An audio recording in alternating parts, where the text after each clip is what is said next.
Yes. Would you like to hear this wonderful, terrific, incredible story? Okay. Well, you talked me into it, so I'll tell you the story. I want you to imagine this now. Imagine on a Saturday some years ago, this was back in the early 80s. Sit back, relax. It'll take me 7 or 8 minutes to tell the story. It's a wonderful sales story.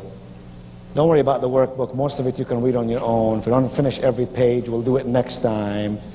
Life is not a matter of quantity, it's quality that counts. So here's the deal. It was Saturday. I had blue jeans on, t-shirt. Hard to imagine me with t-shirt and blue jeans, isn't it? I drove my car over from High Point, where I live, to a neighboring city called Greensboro, North Carolina. Well, good, then this story is going to mean something to you.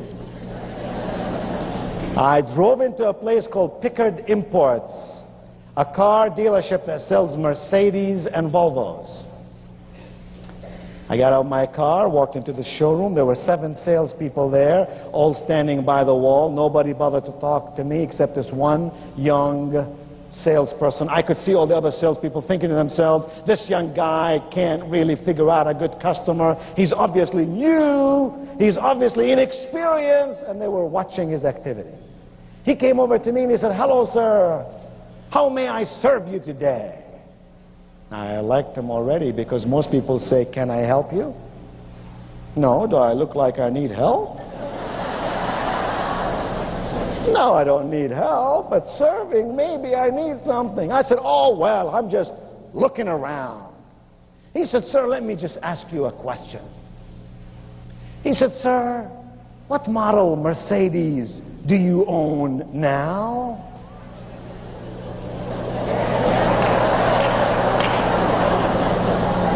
I said,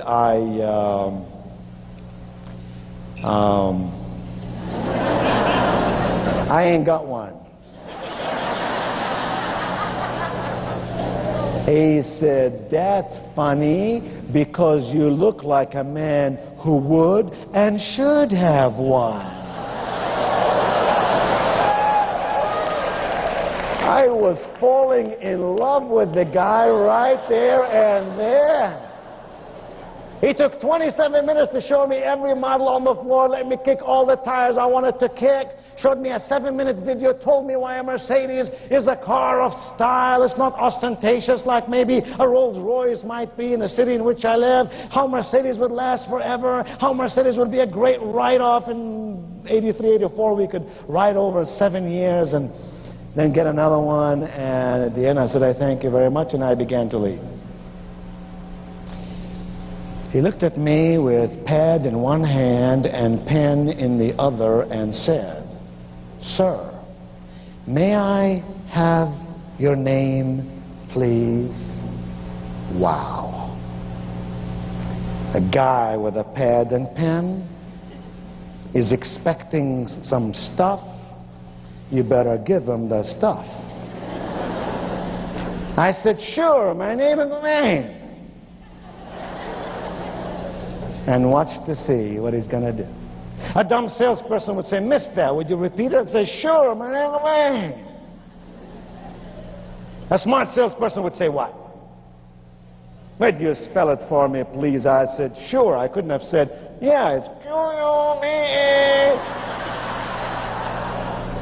He would then know that I am a foreigner, right? No. So I said, sure, it's Q-U-B as in boy, E-I. N as in Norman. He put it down. It wasn't but 2 days later he called me up. He said, Mr. Cuban? Gotta tell you, Mr. Cuban, we just got the car you're looking for. Now go back to 83. That was a 450 SEL. He said, metallic blue on the outside, navy blue on the inside. It is a beauty. And he said, Mr. Cobain, or Mr. Cuban, I'm dying to show it to you. I said, dear friend, I'm a very busy man. I travel some 150 days a year around the world. I have no time to really come over and look at a car. He said, Mr. Cuban, just maybe I can bring the car over to you.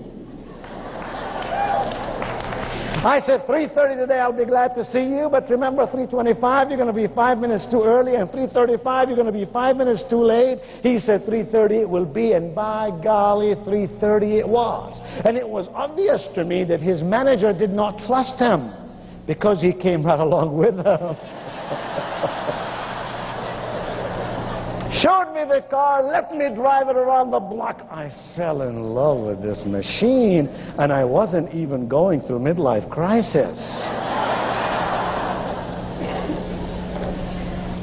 I took him to my office and I wrote him a check. In '83, that was $42,000. Same car today, $120,000. He picked up the money, he walked out of my office, he went into the lobby of my office. There were 4 secretaries there, strategically located, one in every corner. In a voice everyone could hear, he looked to me, he said, "Mr. Cobain, I admire you." I waved to all my secretaries to stop working, start taking some notes.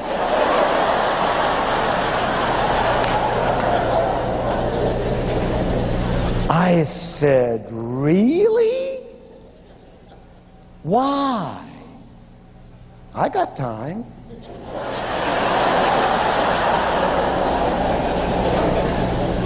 He said, "Mr. Cobain, it's not every day I work with a person who's a business person like you. I know what you did today. You did not spend your money. You invested your money in something very worthwhile. I know what you're going to do. You're going to drive that car around. You're going to feel safe. That's number 1. You're going to feel good. That's number 2. You're going to live in style. That's number 3. Oh, Mr. Cobain, I know. You're going to put this car on business. You will depreciate this car over 7 years." Oh, he said, "What America needs are more refugees like you."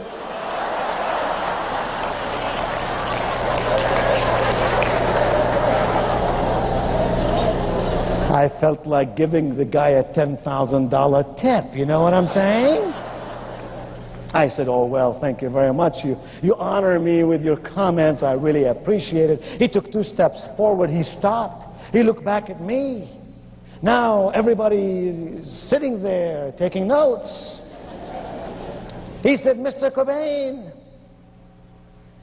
he said, "Mr. Cobain, you know, when I work with a guy as smart as you, the least I can do is to be totally honest with you." I said, "Hey, I'm into honesty. Honesty, integrity, ethics. You're talking my language. What do you got in your mind?" He said, "Mr. Cobain, I feel badly about this because I really didn't tell you the whole story." I said, "The whole story is beginning to sound like Paul Harvey." I said, "What are you trying to tell me?" He said, "Well, you see," he said, "Mr. Cobain, I don't know how to tell you this, but this car comes in a set."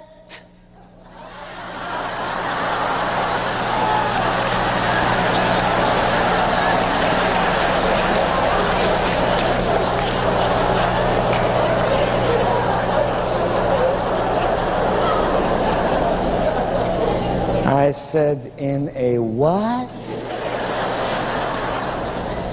He said, "You heard me correctly. When those German engineers made this machine, they made it with such precision, they never intended for it to be parked in your garage all by its lonely self."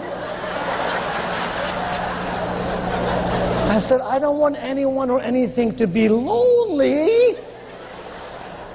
Now we got a problem." I said, "What are you saying to me?" "Oh," he said, "when they made this car, this 4-door sedan, they made for it a sister car." I said, "A sister car?" He said, "Yeah. They call it the Coup model." Oh, he said, "Mr. Cobain, I want you to imagine this now. Summertime, you're at your place down North Myrtle Beach, South Carolina, driving that baby with no top at all. In the wintertime," he said, "you drive that car with its sturdy metal top, and in the autumn and in the spring, it's beautifully made, gorgeously designed fabric top." I said, "You find me a metallic gray, and you just sold another car." And he wet his pants right there in my office.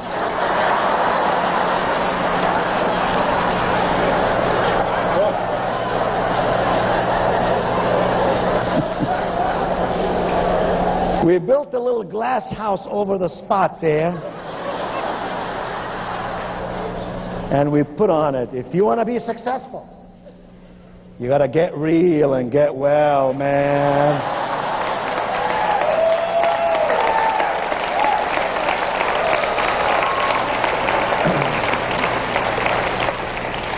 Oh, yeah. I said, hey, come back in my office, let's talk. Sat down there with his manager. By the way, this car in '83 cost $46,000, and the darn thing did not have a back seat.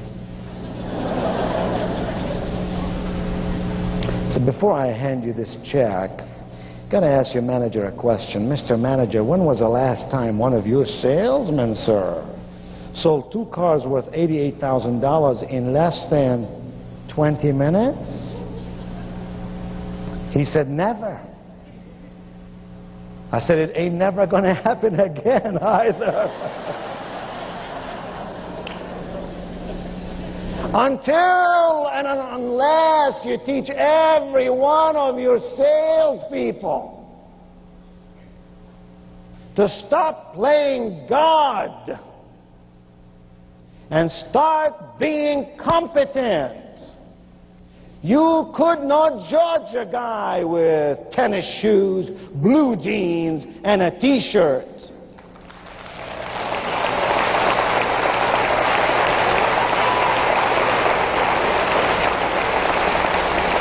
What you gotta do, I said, is teach your people how to qualify human beings, because when you least expect it, they'll be the biggest recruit. When you least expect it, they'll be the biggest retail customer. When you least expect it, someone in your downline will wake up and start smelling the roses.